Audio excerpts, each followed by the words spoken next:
Unatazama Ndizi TV.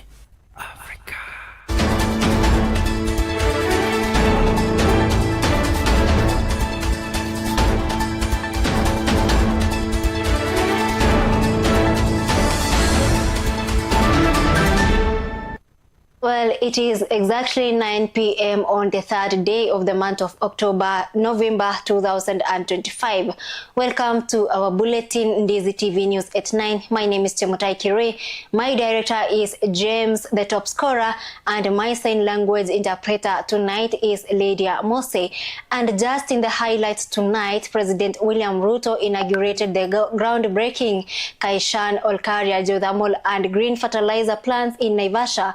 Meanwhile, political tensions rise as former Deputy President Rigathi Gachagua responds to William Ruto's remarks, emphasizing that the true contest is with the will of the Kenyan people. And in Narok County today, Governor Patrick Ole Ntutu hailed the new Mulot livestock market, projecting significant economic benefits for local herders. And also across the country, the 2025 KCSE exams commenced with heightened security and humanitarian support for students in conflict-affected areas as officials call for integrity, diligence, and strict measures against malpractice. This and more in our bulletin, Ndizi TV News at 9 tonight.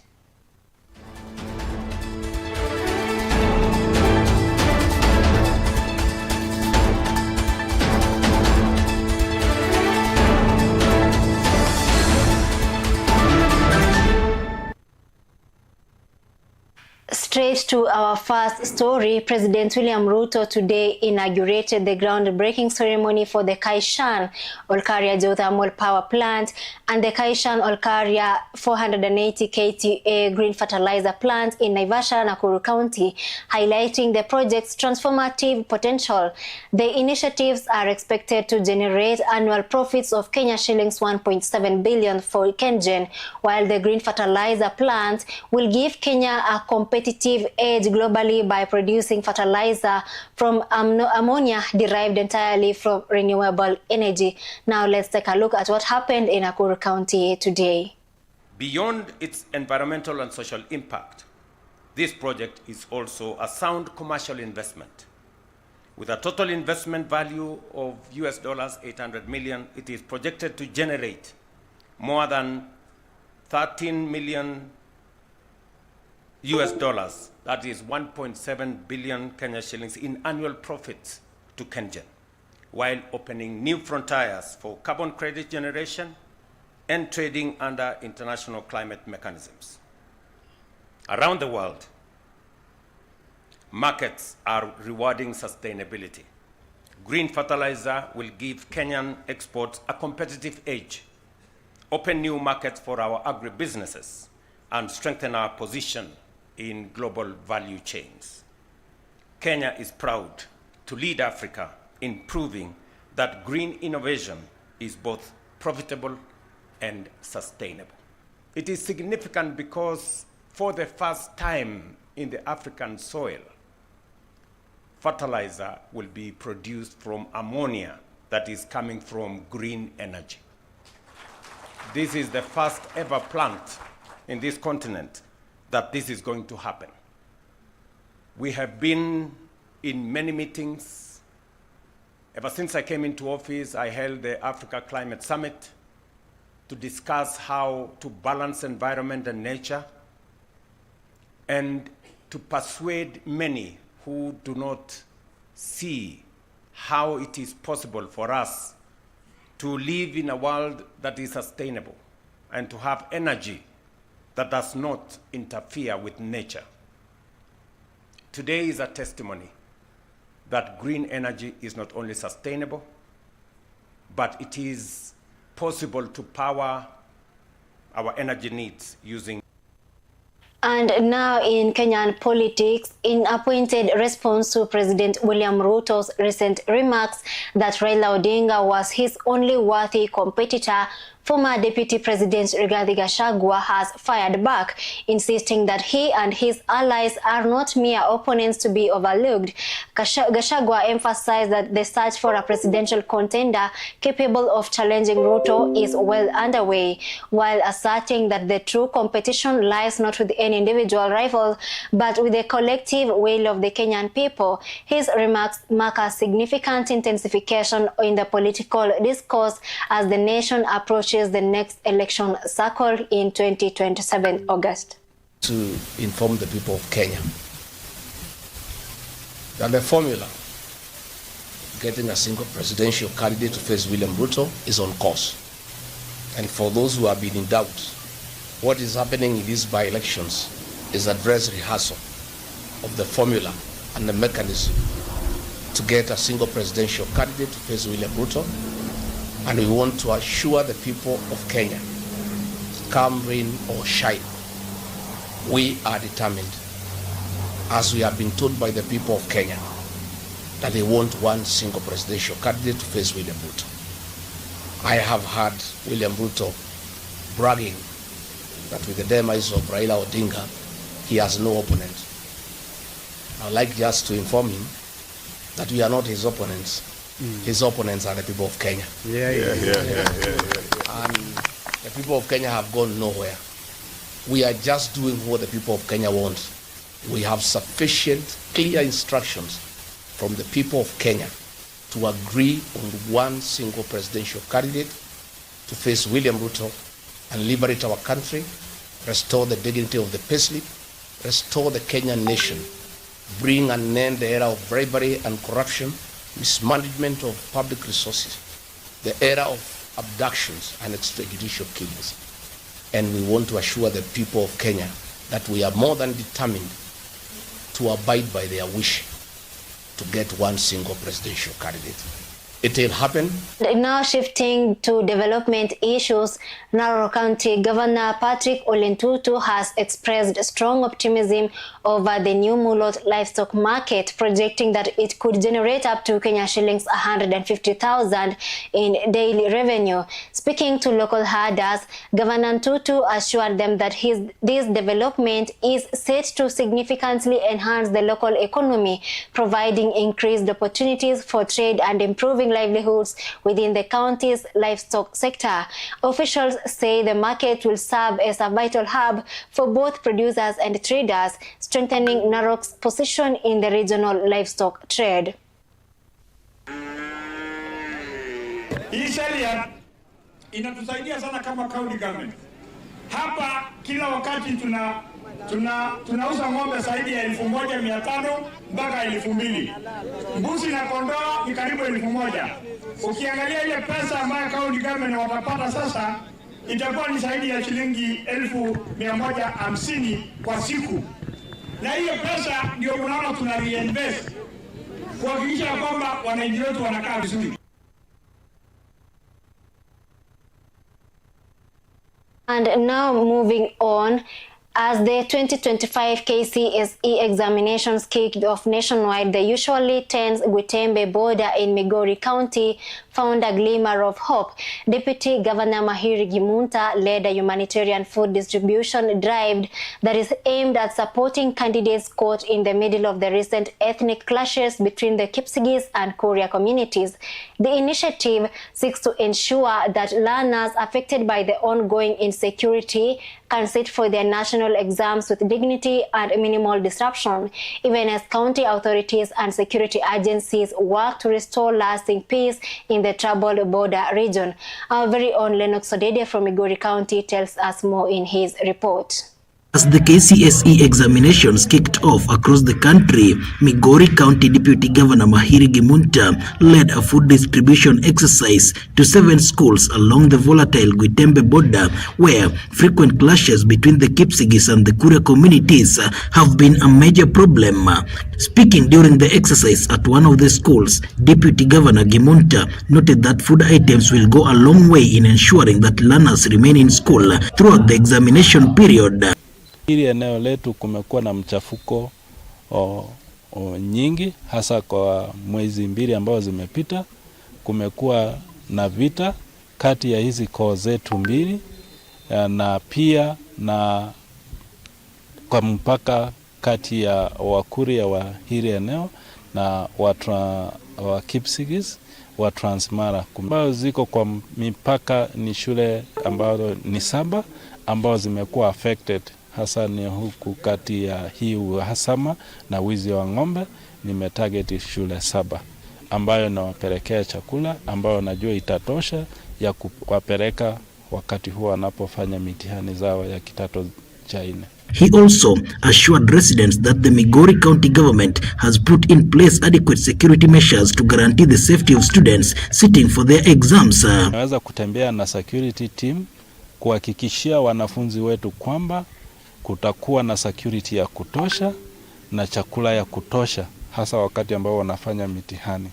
Kama sisi county government tutaweza kufanya kile kiko chini yetu ili kukuwe na security ya kutosha, watoto wetu pia waweze kufanya mitihani wakiendelea kushindana na watoto wengine katika hii nchi yetu ya Kenya. However, the move has drawn criticism from a section of Gwetembe residents who say they have been reduced to beggars due to ongoing clashes that have left them without farmland and destroyed their crops. Sisi ni watu tumependa kufanya kazi yetu kwa mikono yetu, kwa jasho yetu, tupate chakula, tupate pesa, tusomeshe watoto wetu. Lakini tumekuwa watu ombaomba kwa sababu tumetolewa haki yetu. Tumetolewa mashamba yetu ambayo tunalima, watu wetu wamekufa na bado tunaambiwa tunyamaze. Tunyamaze kwani wametuua wote tumeisha. Hii serikali badala wakuja wa solve shida yetu, wanakuja kulima shamba tena. Kwa lazima. Na kwa lazima. Sasa hiyo ni kazi gani hiyo? Sio wakati tuko na shida eti mtu ndiye anachukua pesa na tuletea. Watu wana mazingira magumu saa hizi, wakaja huko wanategemea kilimo na hakuna kipato chochote wanategemea. Saa hizi serikali kuu ndio imekuja imechukua mashamba, saa hizi wameng'oa kahawa na chakula cha wananchi ya watu wa Ntimaru. The residents are urging the county government to come up with long-term solutions to the conflict instead of relying on food donations so they can resume their normal way of life. Ndio wakuja wanunue mchele ama walete maji. Wameshindwa kusuruhisha.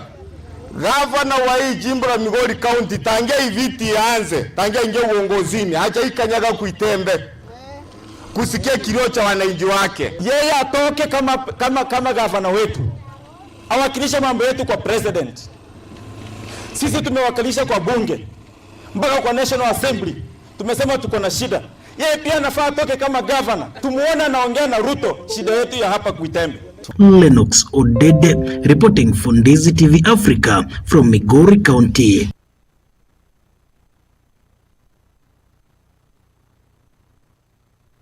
And also today, the 2025 Kenya Certificate of Secondary Education Examinations have officially commenced in Nyamira County with a total of 21,611 candidates registered to sit for the national exams. Of these, 10,832 are girls and 10,779 are boys, spread across the 195 examination centers in Nyamira County. The County Commissioner Erastus Mbui has called on all exam invigilators to exercise utmost diligence to ensure the exams are conducted smoothly and fairly, emphasizing the importance of maintaining integrity and transparency throughout the process. Ambapo tulimaliza Ijumaa na leo tuko kwa mkondo wa mwisho wa KCSE ambapo pia tunaanza kikamilifu KCSE. Niseme kwanza ni kwamba zile za kwanza KCSE iliisha vizuri na hadi kufikia sasa KCSE inaendelea vizuri, hatujapata changamoto yoyote, na leo ndio tumeanza kikamilifu mambo ya kidato cha 4 ambapo leo ndio wanaanza zile yale masomo ama mitihani ya masomo ambayo kwa wingi yanachukuliwa na shule zote. Niseme tu ni shule zote zinafanya mitihani kwa siku ya leo. Kwa ufupi ni kwamba tuko na candidates 21,611 wakiwemo wasichana 10,832 na pia wale vijana wa kiume ni 10,779. Vituo ni 100. And still on matters education, the Education Cabinet Secretary Julius Migos Ogamba has announced that security has been strengthened in all examination centers across the country as more than 990,000 candidates begin their Kenya Certificate of Secondary Education KCSE examinations. Speaking in Kwale County while officially opening examination containers, CS Migos assured Kenyans that the government has put in place robust measures to ensure the exams are conducted peacefully and with integrity. He also issued a stern warning to teachers, parents, and students against engaging in any form of examination malpractice, emphasizing that anyone found guilty will face the full force of the law. But with all the challenges, you've held fast, you've kept going, you are resilient, and I want to thank you for it. So as we go to the ground, please make sure. The saddest thing to me is when I get a call that one of the people involved in the malpractice is either somebody from the ministry or a principal or a teacher, because now these are my people. You are told now they are involved. Then you have to say arrest them. You see how painful that is. So I would rather you are the ones reporting to me, telling us this has happened and this is what we need to do. Well, it is exactly 16 minutes past 9 and Ndizi TV News at 9 is taking a commercial break. Don't go anywhere because when we come back, we have more for you, including the Kenya National Union of Teachers, NAT, calls for prompt payment of exam invigilators' dues, highlighting the need for support to educators who safeguard examination integrity. And also in Nyamira County, residents urged political leaders to stop exploiting youth for personal gain and instead empower the next generation. Meanwhile, relentless rains in Naivasha County have caused flooding, displacing families and damaging livelihoods along the shores of Lake Naivasha. And we'll be taking you to Tanzania, whereby President Samia Suluhu Hassan was sworn in for a second term, pledging accountability and national unity amid a deeply divided political landscape. Don't go anywhere because when we come back, we still have more and for you on Ndizi TV News at 9.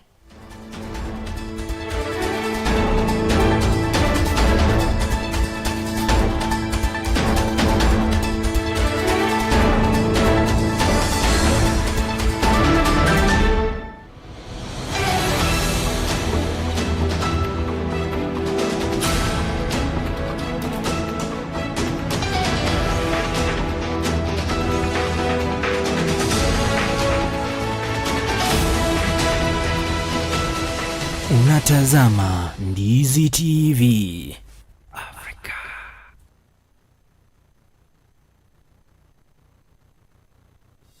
Being healthy is a strive everybody longs for. Human beings will spend their time online searching remedies for conditions challenging them. Some will go to medical facilities seeking medical help, while others will use herbal means to keep their health hazards. I am Chemutai Kirui, and every week on Afya Yetu, we open the doors for life-changing conversations from wellness and nutrition, preventing diseases, managing chronic illnesses, and even mental health. We bring expert advice, real-life stories, and practical solutions that touch every part of your life. Join me, Chemutai Kirui, on Ndizi TV Africa Afya Yetu Health Show every Friday from 7:30 to 8:30 p.m. and be part of the change.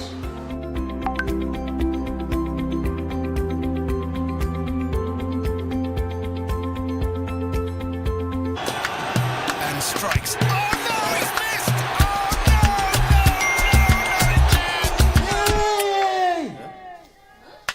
Oh no, it's cashback, guys. Lose one game on your multi-bet and get cashback on ODBets.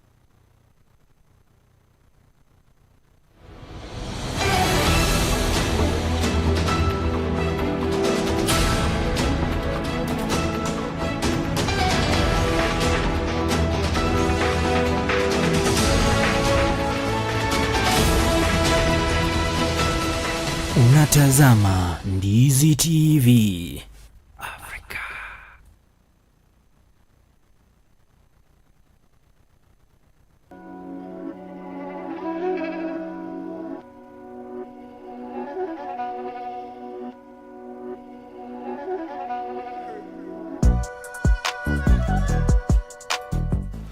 Every Wednesday night, join me for powerful stories and informative stories that will touch your heart and also will be informative on Ndizi TV Africa, where we will be having able and ambitious. Join us as we empower voices that need to be heard and also encourage the inclusive voices in the society, one story at a time. We educate, we inspire, we break barriers and remind the world that disability is not inability. Tune in to Ndizi TV Africa every Wednesday as from 8 p.m. as we celebrate and empower the able and ambitious in our society. Ndizi TV Africa, beyond Africa.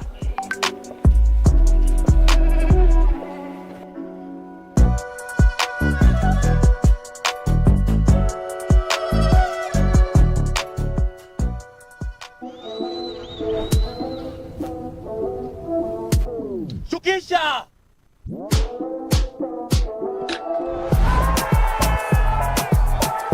Cash out in style with improved Onibet cash out.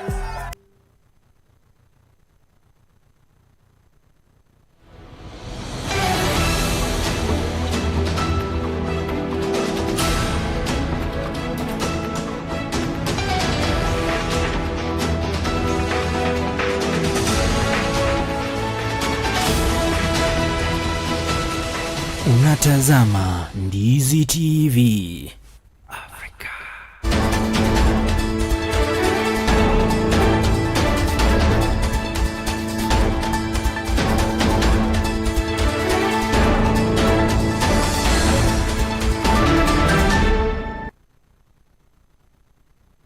Welcome back and thank you for staying with Ndizi TV News at 9. My name is Chemutai, Kirui. My director is James, the top scorer, and my sign language interpreter is Lydia Mose. Now moving on with our bulletin, the Kenya National Union of Teachers, NAT, is demanding a swift action from the government amid and the Kenya National Examinations Council to ensure teachers involved in the national examinations received their dues immediately invigilation. Speaking at Opoda Farm in Bondo County during a condolence visit to the Odinga family, NAT Secretary General Collins Oyu decried the persistent delays in payment, saying such practices demoralize teachers who play a crucial role in safeguarding the integrity of national examinations. Oyu also lauded Raila Odinga for his consistent advocacy for educators' welfare and human rights, noting that Odinga's efforts were instrumental in securing the constitutional independence of the Teachers' Service Commissions and amplifying the teachers' representation in Parliament through the nomination of former NAT boss Wilson Sossion. Goes through Kenya National Examination Council, CEO, and by extension the government. You know, if you are assigned duty and basically you expect honoraria, what they pay is not even allowance, it's not even salary. What they pay to teachers after examinations, what we call honoraria. I know Kenya National Examination Council has a budget. Nothing that you can go into without a budget. Our big question is, why the delay to pay teachers honoraria after sacrificing to do that work? Invigilating exams is not easy. And I'm happy the group that is assigned to do invigilation of exams is a group that knows exactly what is in education. So once teachers have taught, they have sacrificed now just to earn honoraria after the big work. I don't think it is fair to deny these teachers honoraria at the right time. Forget about giving the honoraria much later. They should be given these honoraria, paid these allowances immediately they are done with the exams. If anything, we don't even take time to respond to such duties. It is a calling. We go in and do it voluntarily. Teachers Service Commission, the employer of teachers, give permission to these teachers to go and do this work. Kenya National Union of Teachers advocates for these teachers. I don't think Kenya National Examination Council is right to delay the honoraria, and therefore we want to demand that this time round this honoraria be paid like yesterday. Lost Baba about 2 weeks ago. We decided to settle down. We settled down to come today to pay our special tribute to Baba. Why we really have this special tribute to Baba is basically because, not known to many, Baba actually made a formidable crusade to make sure that Teachers Service Commission becomes an independent commission, constitutional commission. The regard that Baba had for Kenya National Union of Teachers is not a secret. And many times Baba could make a quote. And I want to quote. Baba said severally that trade unions are second in terms of crusading for human rights after the church. And now to Nyamira County. Residents of Nyamira County have issued a stern warning to political leaders, urging them to stop exploiting young people for political gain. Speaking at a community gathering, local youth and elders emphasized that the future of the country depends on empowering the younger generation rather than using them as tools for personal or party interest. The residents called on politicians to engage with positively, promote civic education, and involve them meaningfully in development initiatives, stressing that exploitation could breed mistrust and unrest in the community. Hawa viongozi wawache kutumia vijana wetu wadogo kwa lugha ya matusi, lugha ya kurushiana mawe, na wakikutana mahoteli kubwa kubwa wanakula vizuri, wanapeananga handshake. Hiyo ndio kitu walikuja wakaita handshake. Kwa hivyo kiongozi mwenye anang'ang'ania saa hii asithubutu kutusi kiongozi mwenye ako mamlakani. Ampe heshima. Wakati wake ikifika, kama ataondoka atamuachia na hiyo kiti. Tunataka uchaguzi ama kampeni iwe ya amani. Hatutaki upishano, hatutaki kupigana. Kuna wengine wanatishia wengine, hasa hawa mama, lakini tunawaambia hivi. Saa hii tukipigana hapa chini, huko juu wale maridas wakikutana wao wanakula nyama, wanakula vitu nono, na sisi hapa chini tunapigana tu bure. Wale ambao wanauliza kura na wale ambao wanapiga kura wote ni marafiki. Ningeomba huu urafiki ufanye nini? Uendelee. Tupige kura kwa amani, tufanye kampeni kwa amani, ili tuchague kiongozi yule ambao tunajua ataenda kutufanyia kazi. Wale tayari ambao wako katika afisi wanajaribu kuingilia na kusawishi mwananchi aweze kuamua kwa namna moja ama nyingine. Mimi naonelea ni kwamba wananchi wangeachwa waweze kuchagua mtu yule ambaye wangetaka, ambaye wanaona na manifesto ama sera ambazo zinaweza kuwakomboa ama kusukuma mbele gurudumu hili. And meanwhile, every rainy season, Naivasha County tells the same heartbreaking story. Families uprooted, livelihoods swept away, and dreams submerged beneath the swelling waters of Lake Naivasha. This year is no different. Relentless rains have once again pushed the lake beyond its banks, leaving behind a trail of destruction, displacement, and despair. Let's take a look at what happened in Naivasha.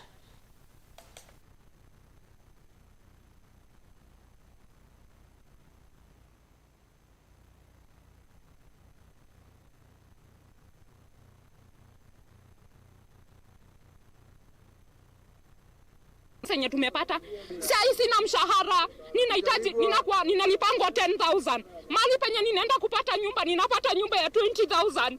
Kwa Kenya ama tu yuko Kenya? Are we Kenyans? Hiyo tu ndio kitu yenye tunaweza taka. If we are Kenyans, we need help. Hao watu ambao wanaishi hapa wako na title deed. This is the time that we have had a very serious disaster. Watoto wamefunga shule. Saizi ukiangalia watu wako devastated. Tangia jana watu hawajakula, hakuna mahali pa kupikia chakula. Hakuna mahali pa kulala. Wale watu wazee ambao walinunua haya mashamba zamani sana wamekuwa wagonjwa. Tunakuaga na hazina ya disaster ya county na ya national government. Nikiwa hapa leo Kihoto, nataka kutangaza hili janga ni janga la kitaifa. This is a national disaster. Si lazima watu wakuve ndio watu wakuje hapa na madege. Jaribu kuwaambia wahame, tuwasaidie kuhama, ilikuwa inagonga mwisho sababu walikuwa wanasema tungojea watoto wamalize mtihani. Not that mtihani inaisha kesho na wengine wamemaliza, tukaonelea kama county tukuje tuwasaidie na transport. Wengi wametafuta nyumba lakini wakashindwa kulipia gharama ya transport. 4,000 we are trying to see this week ni wangapi tutaweza kuhamisha, wale wako ready, wale wamepata And on international news, President Samia Suluhu Hassan of Tanzania was officially sworn in for her second term today in a tightly guarded ceremony at the military parade grounds in Dodoma.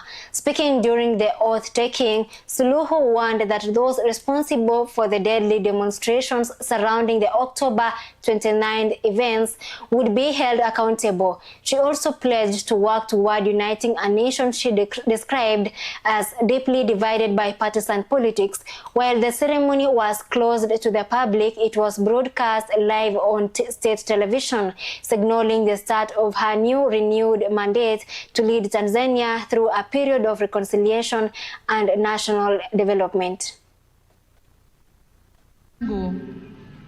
Nitumie fursa hii kutoa onyo kama mama, kutoa onyo kwa wale wote waliochochea uvunjifu wa amani. Na nawataka watambue kuwa vurugu na uvunjifu wa amani huishia kupimana nguvu na uwezo wa kujihami, ila mazungumzo huzaa mshikamano. Sasa tuchague lenye manufaa kwetu, kwani usalama wa taifa lolote hulindwa na wote kwa nguvu zote na gharama zozote. Ndugu viongozi na ndugu wananchi, kama kawaida kwa nchi zenye mfumo wa kidemokrasia hualika waangalizi wa uchaguzi kutoka jumuiya za kimataifa na kikanda kuja kushuhudia mchakato wa uchaguzi. Uwepo wao huongeza uhalali wa juhudi zetu za kuhakikisha uchaguzi unafanyika kwenye mazingira ya uwazi, haki, heshima na utawala wa sheria. Kwa muktadha huu, tunazishukuru jumuiya zote zilizoleta waangalizi wa uchaguzi. Kutoka Afrika, tulikuwa na waangalizi kutoka Umoja wa Afrika AU, Jumuiya ya Nchi za Maziwa Makuu ICGLR, Jumuiya ya Maendeleo ya Kusini mwa Afrika SADC na Jumuiya ya Afrika Mashariki EAC. Pamoja na hao, tulikuwa na wengine kutoka maeneo mbalimbali ulimwenguni.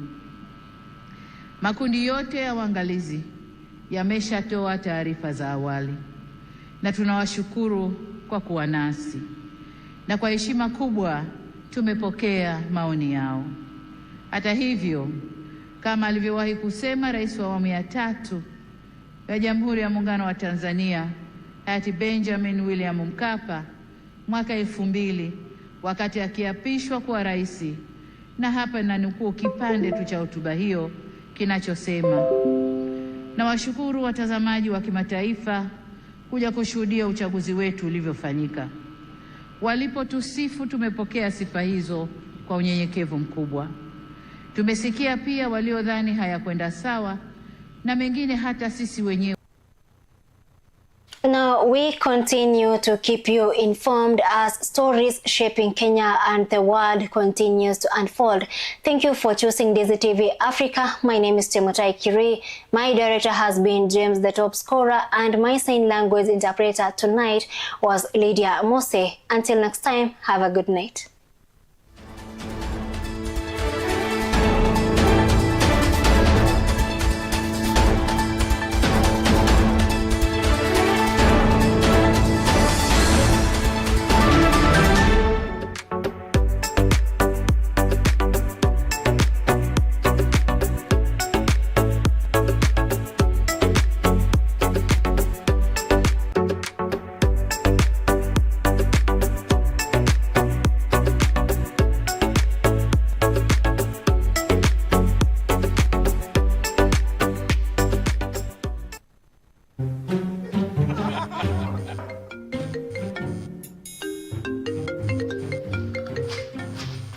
Babe, free bet is calling. Yes, your free bet is calling at odibets.com.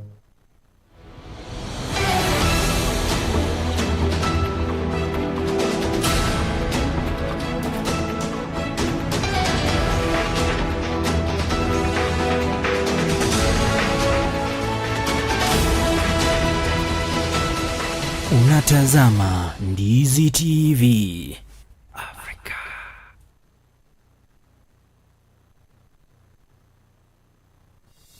Being healthy is a strive everybody longs for. Human beings will spend their time online searching remedies for conditions challenging them. Some will go to medical facilities seeking medical help, while others will use herbal means to keep their health hazards. I am Chemutai Kirui, and every week on Afya Yetu, we open the doors for life-changing conversations from wellness and nutrition, preventing diseases, managing chronic illnesses, and even mental health. We bring expert advice, real-life stories, and practical solutions that touch every part of your life. Join me, Chemutai Kirui, on Ndizi TV Africa.